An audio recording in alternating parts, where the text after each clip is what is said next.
Okay, magandang araw sa inyo lahat mga kabukid. So trending ngayon yung nangyayari kay Donald Trump sa nangyaring rally doon sa Amerika kung saan ay binaril siya sa tainga. Ang napa-trending nito mga kabukid, no? Dahil buti pa si Trump tinanong ni Tambangag kung okay lang ba siya. Ang tanong, hindi ba niya tinatanong yung mga kababayan natin kung okay pa ba? So, ayan, pakinggan natin yung mga malulupit na banat ni Boss Dada para sa ating mga kababayan. Bakit hindi tinatanong yung mga kababayan ng Pilipino, okay pa ba kayo? Kayo, okay pa ba? Pakinggan natin. Na rin ng ibang world leaders ang pag-atake. Grabe. Donald Trump is fine and well after the attempt to assassinate him. Wawa. Buti na. Totoo ba yan?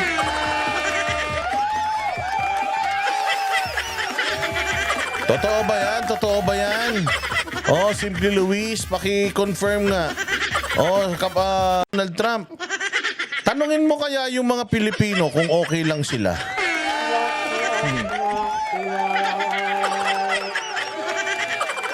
Buti pa si Donald Trump, alam natin kung anong estado ng kanyang buhay.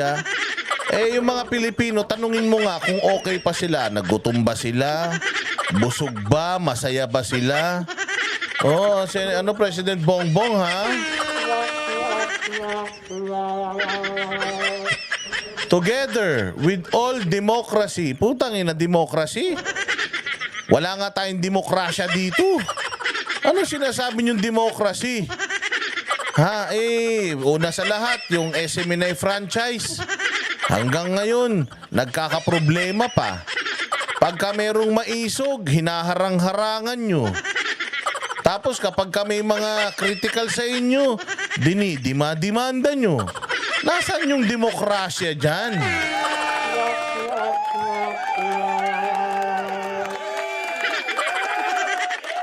Saan yung demokrasya? You're talking about democracy, ha?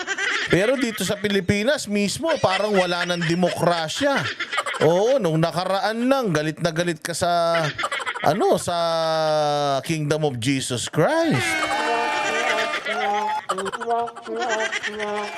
Oh, pero believe ako, Donald Trump is fine and well.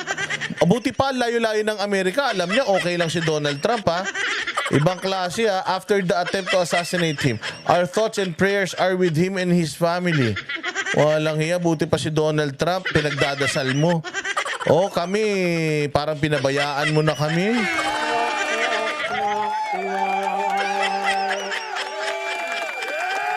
Sabi nga niya, we condemn all forms of political violence coming from you, ha? Galing sa iyo yan, President Bongbong Marcos, ha? Kinukundina mo ang lahat ng political violence, ha? Anong nangyayari sa Davao? Anong nangyayari sa mga Duterte? Anong nangyayari kay Pastor Apollo Kibuloy? Anong nangyari kay Bantag? Anong nangyari kay Tebes?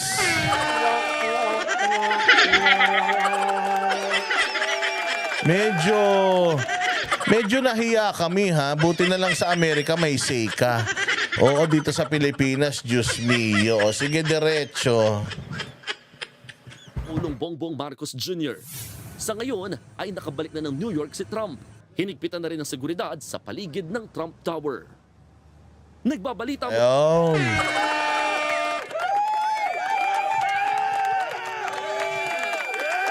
Oo, sabi nga niya, Narot, saan ka kumukuha ng kapal ng muka? Oo, bibili rin daw siya niyan.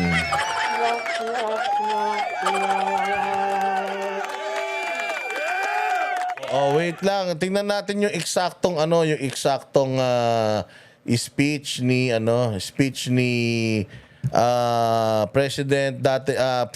current President Biden, ha. Tingnan natin kung ano yung kanyang paliwanag. Okay, pasok.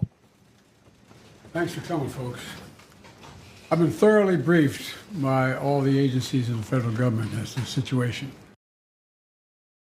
Based on what we know now, I have tried to get a hold of Donald. He's with his doctors. Apparently he's doing well. I plan on talking to them shortly, I hope, when I get back to the telephone. Look, there's no place in America for this kind of violence. It's sick. It's sick. It's one of the reasons why we have to unite this country. We cannot allow for this to be happening. We cannot be like this. We cannot condone this. And I want to thank the Secret Service and all the agencies, including the state agencies, that have been engaged in making sure that the people and we have more detail to come relative to other people maybe injured in the audience. I don't have all that detail. We'll make that available to you. I may be able to come back a little later tonight, but we'll put out a statement if I'm not able to if it's not convenient for you all. But the bottom line is that the Trump rally was a rally that he should have been able to be conducted peacefully without any problem. But the idea that there's political violence or violence in America like this is just unheard of. It's just not appropriate. And everybody must condemn it. Everybody. I'll keep you informed, and if I'm able to speak to Donald, I'll let you know that as well. But so far, it appears he's doing well, number one. Number two, that they're thoroughly investigating what happened to anyone else in the audience. We have some reports, but not final reports. And every agency in the federal government, I'm going back to my phone to speak with the federal agencies that are being put together again to give me an updated briefing. Has anything happened? They learned any more in the last couple hours. So thank you very much, and I hope I get to speak to them tonight, and I'll get back to you if I do. Okay? Mr. President, do you think this was an assassination attempt? I don't know enough I have an opinion, but I don't have any facts. So I want to make sure we have all the facts before I make any more comments. Thank you. Are you worried, President, with the security failing, Mr. President? Si President Biden para na robot.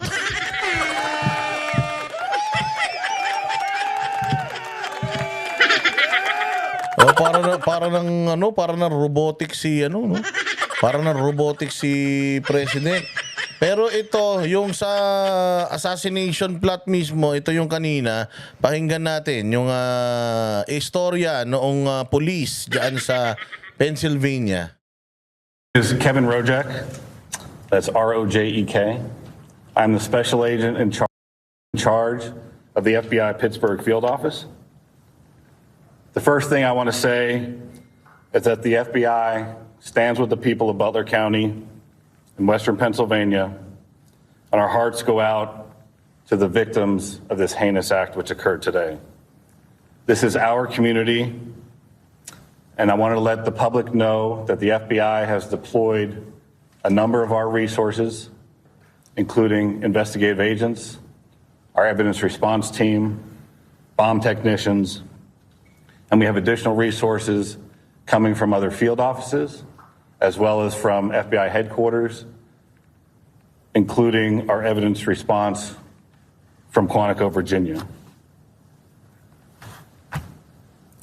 We have intelligence analysts as well, working from our field office in Pittsburgh, working feverishly to attempt to identify the individual who did this and any motives behind why this was done. Right now, we need the public's help. Anyone who was on scene, who saw anything, who identified any information, please report that to the FBI using either the phone number 1-800-CALL-FBI or online at fbi.gov/Butler. This evening we had what we're calling an assassination attempt against our former president, Donald Trump. It's still an active crime scene. As I mentioned, we have a number of agents on scene. We also are working closely with other federal agencies